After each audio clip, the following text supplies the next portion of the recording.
Everyone, कशा मित्रांनो तुम्ही बघा आता परोळकर मॅथ अँड कॉमर्स कोचिंग क्लासमध्ये आपल्या संपूर्ण विद्यार्थ्यांचं हार्दिक स्वागत आहे. तर बघा आता विद्यार्थी मित्रांनो, तुम्हाला स्क्रीनवरती सुद्धा गणित दिलेलंच आहे. तर बघ जा आता आपण बघत आहात BCom second year semester third company account valuation of shares आहे की नाही. तर तुम्हाला जे स्क्रीनवरती गणित दिसत आहे त्या स्क्रीनवरती तुम्ही काय करा, तुमचा त्या एक्झाम्पलचा फोटो काढून घ्या, म्हणजे स्क्रीनशॉट हा तुम्ही रिसीव्ह करून घ्या. स्क्रीनशॉट तुम्ही अगर काढल्यानंतर तुम्ही त्याला ते एक्झाम्पल लिहिणे खूप आवश्यक राहणार आहे. तुम्हाला ते एक्झाम्पल लिहिणे का राहणार आहे आवश्यक. आणि विद्यार्थी मित्रांनो, आपल्या चॅनलवरती अगर तुम्ही नवीन असाल तर व्हिडिओला लाईक करता, शेअर करता आणि सबस्क्राईब जरूर करता. तर बघा आता विद्यार्थी मित्रांनो, तुम्ही गणित बघून घ्या. तर सगळ्यात पहिले जे व्हॅल्युएशन ऑफ शेअर्स आहे त्याच्यामध्ये आता आपल्याला आज आपण बघणार आहे नेट ॲसेट मेथड आणि यील्ड मेथड. नेट ॲसेटलाच इंटरन्सी मेथड सुद्धा म्हणतात, हे गोष्ट लक्षात ठेवायची. आणि यील्ड मेथड सुद्धा आपण बघूया. तर सुरुवातीला सगळ्यात पहिले तुम्हाला कॅल्क्युलेशन ऑफ नेट ॲसेट तुम्हाला पहिले आखणी करून घ्या. इन द बुक्स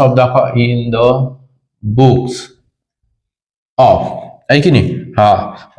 लिमिटेड म्हणून दिलेला त्यांनी 31 December balance sheet of limited को डिस्क्लोज द फॉलोइंग पोझिशन, म्हणजे त्यांनी ट्रेडर्स वगैरे असं कंपनीला नाव आपण दाखवून द्यायचं, ट्रेडर्स.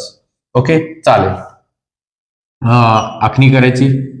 बघा आता हे गणित सुद्धा आपल्या याच्यावरती बसते नाही बसत, बघूया नंतर. फॉर्म्युले आहेत त्याच्यामध्ये दिलेले आहे, त्यामुळे आहे की नाही. पर्टिक्युलर हा जो कॉलम असतो हा पर्टिक्युलरचा आहे, हा अमाऊंटचा कॉलम असतो, हे अमाऊंट दिलेला आहे. तर बघा कॅल्क्युलेशन ऑफ पहिले काय काढायचं, कॅल्क्युलेशन ऑफ नेट असेट आहे की नाही. म्हणजे नेट असेट आपण हे काढणार आहोत. तो आपको क्या निकालना पड़ता, नेट असेट स्टार्टिंग में. तो पहिले तो फिक्स असेट. बघा फिक्स असेट, जे काही तुम्हाला असेट दिलेले असतील त्या टोटल असेट बघायचे. आता आपण काय बघायचं बेटा, टोटल. ऍडजस्ट मध्ये अगर दिलेले असतील किंवा तुम्हाला ऍडजस्ट मध्ये असेट सांगितलेलं आहे, तर बघा या गणितामध्ये आपल्याला त्यांनी इथं ऍडजस्ट मध्ये फिक्स असेट म्हणून दिलेलं आहे. फिक्स असेट दिसलं, वेअर इंडिपेंडेंटली व्हॅल्यू ऑफ ₹5,05,000 आणि वरती फिक्स असेटची व्हॅल्यू दिलेली आहे तुम्हाला 5,50,000. सॉरी 5 लाख दिलेला आहे आणि खाली दिलेले आपल्याला 5,50,000. तर तुम्हाला विद्यार्थी मित्रांनो हे जे ऍडजस्ट मध्ये अमाऊंट दिलेली असेल ती घ्यायची. आणि गुडविलची अमाऊंट 40,000 आहे आणि इथं ऍडजस्ट मध्ये 50,000 दिलेली आहे, त्यामुळे ही 50,000च घ्यायची आपल्याला.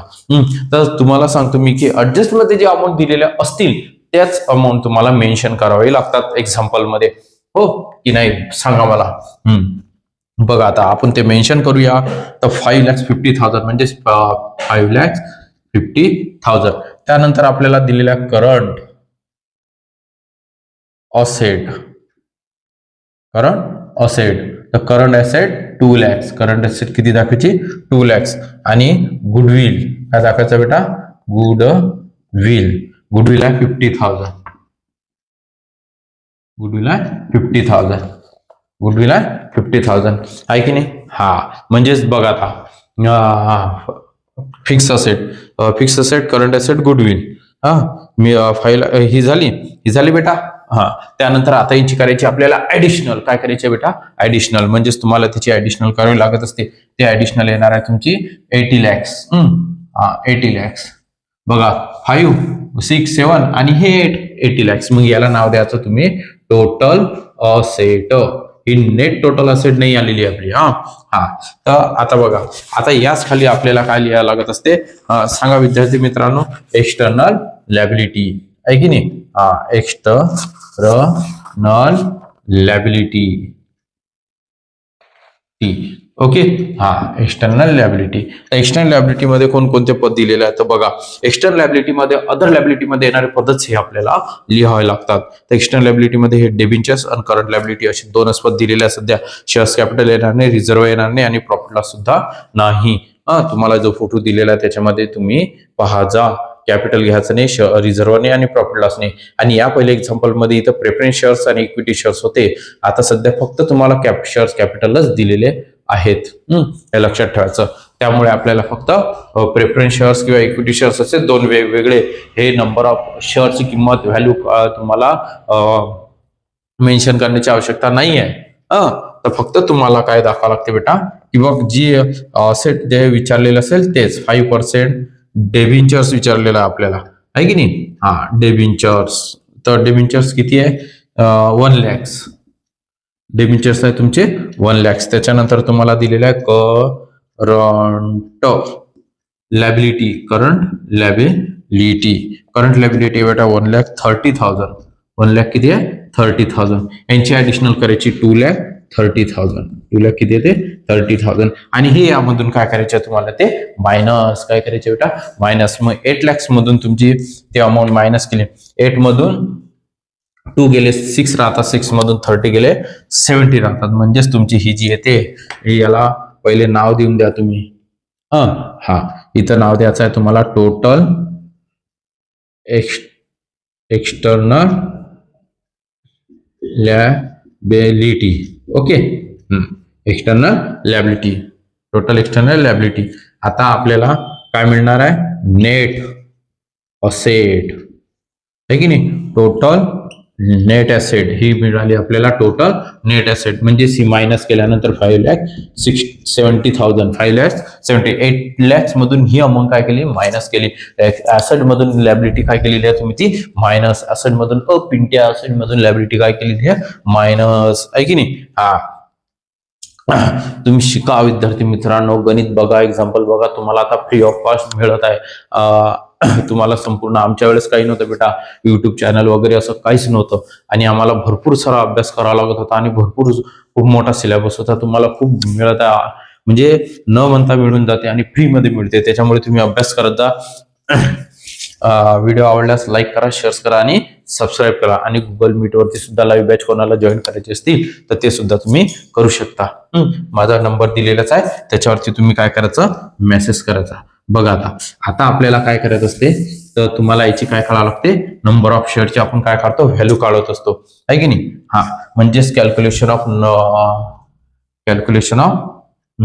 त्याची हे काढावं लागेल. शेअर्स बाय शेअर्स म्हणजे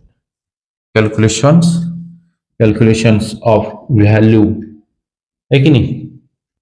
व्हॅल्यू ऑफ शेअर्स. कोणती?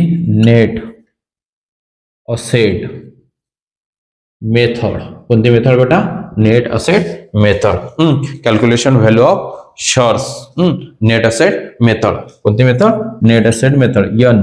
NAM. आणि यालाच इंटरन्सी मेथड सुद्धा असं म्हणतात. हे गोष्ट लक्षात ठेवायची. इंटरन्सी मेथड सुद्धा म्हणतात त्याला. नेट असेट मेथडला इंटरन्सी मेथड पण म्हणतात. नाही तर सर इंटरन्सी मेथडच नाही सांगितली आणि नेट असेट मेथडच नाही सांगितली असं नाही समजायचं. तर विद्यार्थी मित्रांनो हे गोष्ट लक्षात ठेवा. बघा आता नेट असेट मेथडचा जो फॉर्म्युला तुम्हाला सांगितलेला आहे, net asset upon number of equity shares. Net asset upon number of equity share. तुम्हाला ते गणित दिसतच आहे, त्या गणितामध्ये बघितलं तरी तुम्ही चालेल. Net asset upon numbers of equity, number of equity shares. Number of equity shares. तर सांगा आता, बघा आता नंबर ऑफ इक्विटी शेअर्स म्हणजे कोणते? नंबर ऑफ इक्विटी शेअर्स म्हणजे मी तुम्हाला सांगितलेलं आहे. नंबर ऑफ इक्विटी शेअर्स बघा आता या गणितामध्ये इथं शेअर्स दिलेले नाही आहेत. शेअर्स कॅपिटल 4 lakhs आहे. अमाऊंट किती आहे? 4 lakhs. आणि एक शेअरची किंमत किती आहे? 10. मग एकूण शेअर्स किती? मग इथं शेअर दिलेले असायला पाहिजे होते, परंतु 4 lakhs कॅपिटल दिलेला आहे आणि एका शेअरची किंमत म्हणजे पुऱ्या मोबाईलची किंमत दिलेली आहे 4 lakhs आणि एका मोबाईलची किंमत आहे 10. म्हणजेच त्याला काय करायचं तुम्ही? हे बघा 4 lakhs दिलेले आहेत, त्याला डिवायडेशन 10. 10 कट 10 कट म्हणजेच 40,000. किती शेअर्स आहेत बेटा? 40,000. Number of 40,000. तर नेट असेट आलेली आपली 5 lakhs. 5,70,000. 5 lakhs किती आहे? 70,000 आणि हे 40,000. तर आता बघा इथं जागा नसल्यामुळे मी इथं लिहितो net asset method is equal to, याला डिवायडेशन करायचं. काय करायचं बेटा? डिवायडेशन. हे तर 4 0 कट करा, 4 0. 57 त्याला डिवायडेशन 4 करा. 57 त्याला डिवायडेशन 4 करा. म्हणजेच ते येणार आहे तुमचं 14.75. 14.75 नाही, बहुतेक 25 येते. एक मिनिट. 25. तर बघा आता 4 हे जे दिलेलं आपल्याला 457 त्याला डिवायडेड बाय किती करायचं आहे 425 येणार ते 14.25 बघा हे आलं 25 म्हणजेच तुमची जी हे होती त्या मेथडची नेट ॲसेट मेथड जी होती व्हॅल्युएशनची ते 14.25 म्हणजे एका शेअरची किंमत आपल्याला ₹14.25 आहे. तर हे दाखवलेलं आता ही झाली आपली नेट ॲसेट मेथड बेटा. कोणती मेथड झालेली आहे नेट ॲसेट मेथड. आता आपण बघणार आहोत या बाजूला यील्ड मेथड. कोणती मेथड बघायची आहे तुम्हाला यील्ड मेथड. तर वरते सगळ्यात वरते दाखवायचं तुम्ही कॅल्क्युलेशन्स ऑफ तर मी तुम्हाला या पहिले माहित आहे का यील्ड मेथड. यील्ड मेथडच्या पहिले तो आपल्याला गुडविल मध्ये पहिला नंबरचा जो फॉर्म्युला झाला होता गुडविलचा तोच फॉर्म्युला इथे युज करायचा बेटा तुम्हाला. म्हणजे तुम्हाला कोणता फॉर्म्युला युज करायचा total profit minus loss upon year आहे की नाही. तर मग सुरुवातीला आता पहिले काय काय बघा calculation of average profit. Calculation of average profit. पहिले तुम्हाला काय कळावं लागते एपी कळावं लागतो. काय कळावं लागतो बेटा एपी हा मेन्शन करावं लागतो. एपी टोटल प्रॉफिट लॉस प्रत्येक वेळेस पेअर करणं महत्वाचं आहे. आणि व्हिडिओ आवडल्यास लाईक करा शेअर करा आणि सब्सक्राइब करा. जो भी पर्टिकुलर सर के क्लास देखेंगे उसको सब गणित आएंगे देख लो. टोटल प्रॉफिट मग टोटल प्रॉफिट किती दिलेलं आहे मग बघा आता टोटल प्रॉफिट तुम्ही गणितामध्ये बघा हे बघा इथं 3 इयर्स किती इयर्स आहे बेटा 3 इयर्स आहे ना. 51,600 हे 1989 त्याच्यानंतर 1990 लॉस कोणताच नाही आणि 20% रिझर्व्ह म्हणून दिलेला आहे. रिझर्व्ह हे तुम्हाला नंतर मायनस करावं लागते. तर बघा आता 51,600 प्लस 52,000 प्लस 51,650 डिवायडेशन इयर किती आहे 3. मग या सगळ्यांची काय करायची बेटा तुम्हाला ऍडिशनल या सगळ्यांची काय करायची 1,55,000 5,000 6 12 म्हणजे 250 हे 50 50 रुपीज त्याला डिवायडेशन 3. तर AP is equal to division करा. मग हे डिवायडेशन केल्यानंतर ते येणार आहे 51,000 इथंच मायनस करावं आहे की नाही. म्हणजेच बघा आता हे 51,750 येणार. यांचं डिवायडेशन करायचं 1,55,250 त्याला डिवायडेशन 3 ओके म्हणजे 51,750. आता यामधून मायनस करायचं आहे 20% रिझर्व. जे तुम्हाला हे रिझर्व जे दिलेलं असते बेटा हे बा हे दाखवतो मी तुम्हाला. हे 20% जे मी सांगितलं या पहिले तुम्हाला हे 20% रिझर्व मायनस करावं लागतं. 20% प्लेस टू रिझर्व दिसलं ना बेटा. मग हे रिझर्व काय करायचं आपल्याला मायनस करायचं आहे. तर बघा SERV रिझर्व हे इथं 51,700. मग सर हे काढायचं कशावर ह्या सगळ्यात महत्वाचा पॉइंट की सर ये निकालना किस पे पडता है. ही जी अमाऊंट आहे 20% दिलेली 20% दिलेली तर तुमचा जो एपी आलेला आहे या एपी वरतीच तुम्हाला हे 20% काढायचे आहेत आपल्याला. मग हे काढतात कसं 51,750 इंटू 20 त्याला डिवायडेशन किती करायचं 100 त्याला डिवायडेशन करायचं 100 म्हणजे 10,350 येणार. 10,300 किती येणार आहे 50 याच्यामधून मायनस करायचं म्हणजेच तुमचा हा एपी आला. आता काय आलेला बेटा एपी. तो एपी येणार 41,400 41,000 किती 400 आलं का लक्षात. हे झालं तुमचं 1 नंबरला. आता सेकंड 2 नंबरला 2 नंबरला जे आहे ते तुम्हाला आता पर्सेंटेज काढायचं असते. काय काढायचं असते बेटा पर्सेंटेज. म्हणजे तुम्ही percentage calculation of calculations of आहे की नाही. पर्सेंटेज चिन्ह दाखवतो कारण की तर जागा बसणार नाही. तर हे percentage of average profit to equity shares capital equity shares capital equity shares capital. बघा, calculation of percentage of average profit to equity shares capital. पुन्हा सांगतो, calculation of percentage of average profit to equity shares capital.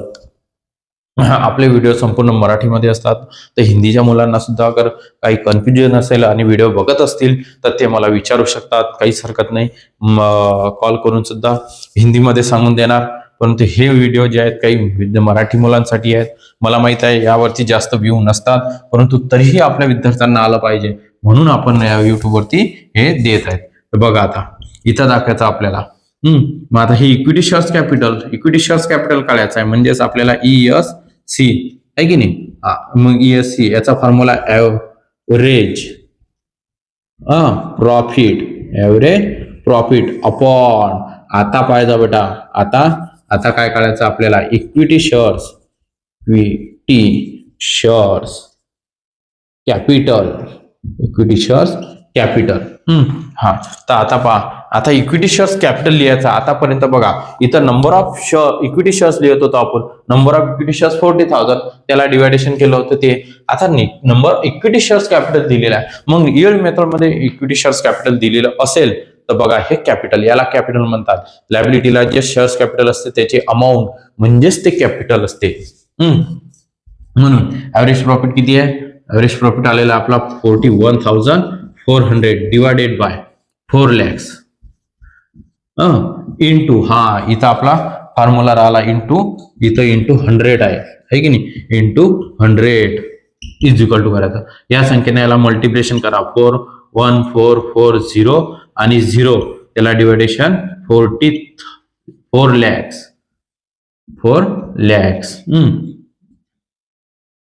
हे 4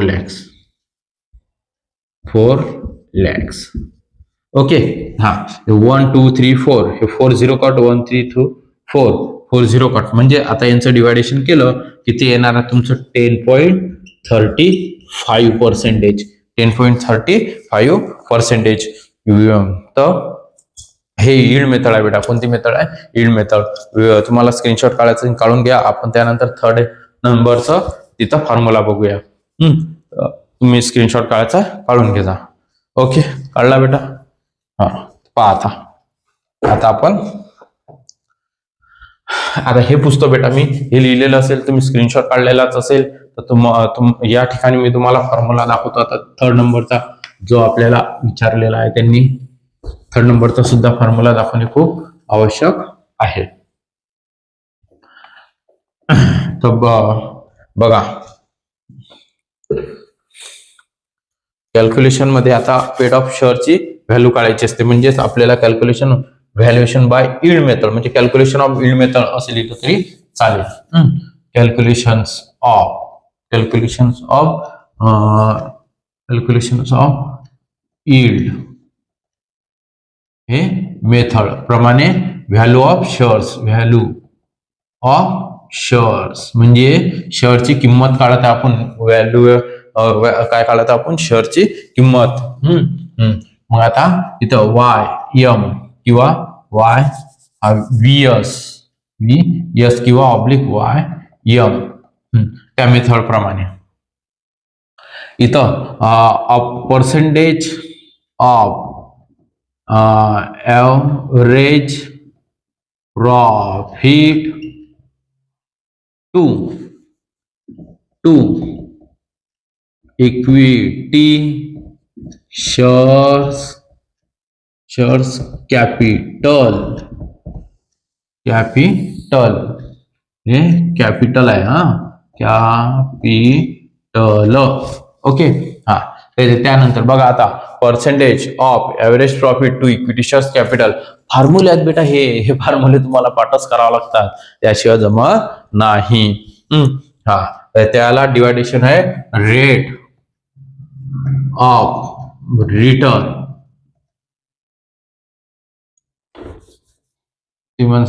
returns. Okay. आता समजते returns. त्यानंतर आता बघा, हे पण पुसतो बेटा मी थोडस. इथं तुम्हाला इथं काय करायचं बेटा, into paid of shares value. Paid of शेअरची व्हॅल्यू. पेड ऑफ शेअरची काय दाखवायची आहे? व्हॅल्यू. बघा हा पूर्ण फॉर्म्युला आता, म्हणजेच तुम्हाला व्हॅल्युएशन ऑफ यील्ड मेथडचा अगर फॉर्म्युला लावायचा असेल तर percentage of average profit to equity shares capital इथं into paid of shares value आणि रेट ऑफ रिटर्न. तर बघा आता विद्यार्थी मित्रांनो, हे जे आलेलं आहे आपलं average profit to equity share capital, हे आपलं किती होतं 10.35. हे बघा 10.35 होतं ना बेटा, 10.35. त्याला डिवायडेशन रेट ऑफ रिटर्न. मग आता रेट ऑफ रिटर्न किती दिलेला आहे बेटा, आणि त्या पेड ऑफ शेअरची व्हॅल्यू आपण बघूया. तर बघा, हे बघा दाखवतो बेटा मी तुम्हाला इथं द फायर म्हणून दिलेला आहे इथं. तर बघा इथं थोडंसं प्रिंटिंग मिस्टेक आहे. इन्व्हेस्टमेंट इन द म्हणून दिलेला आहे. इंडस्ट्री माय बी कन्सिडर्स 10% आहे. किती पर्सेंट आहे बेटा 10%. म्हणजे calculate the value of shares by net asset method आणि यील्ड मेथड आहे की नाही. कन्सिडर्स म्हणून 10% दिलेला आहे. कन्सिडर म्हणून किती पर्सेंट दिलेला आहे तुम्हाला 10% दिलेला आहे. किती पर्सेंट आहे बेटा 10%. म्हणजेच हा जो रेट ऑफ रिटर्न आहे हा 10% आहे की नाही. आणि पेड ऑफ शेअरची व्हॅल्यू, जी पेड ऑफ शेअरची व्हॅल्यू जी दिलेली आहे ती पेड ऑफ शेअरची व्हॅल्यू म्हणजे ही घ्यायची. इथं 10 दिलेलं आहे. शेअर्स ऑफ कॅपिटल किती आहे 10. पेड ऑफ शेअरची व्हॅल्यू किती आहे 10. म्हणजेच इंटू करायचं 10. व्ही आणि यस याचं मल्टिप्लेशन करायचं. पहिले काय करायचं, या संख्येसोबत मल्टिप्लेशन पॉइंट, त्याला डिवायडेशन बाय 10. त्याला डिवायडेशन बाय काय करायचं 10. तर तुम्हाला पुन्हा 30 येणार आहे. काय येणार आहे व्हॅल्यू 30. कारण की एकच संख्यानं आपण मल्टिप्लेशन केलेलं आहे. म्हणजेच 10.35. 10 पॉईंट किती आलेली आहे 35. 10.35. 10 पॉईंट किती 35. याचा सुद्धा तुम्हाला स्क्रीनशॉट काढायचा असेल काढून घ्या, काहीच हरकत नाही. बघा काढला. तर थोडंसं गणित थोडं पुन्हा पाहा, नाही समजल्यास पुन्हा रिपीट करा, 2 वेळा रिपीट करा, म्हणजेच तुम्हाला समजेल. ओके मित्रांनो, व्हिडिओ आवडल्यास लाईक करा, शेअर करा आणि सबस्क्राईब करा. जय हिंद, जय महाराष्ट्र.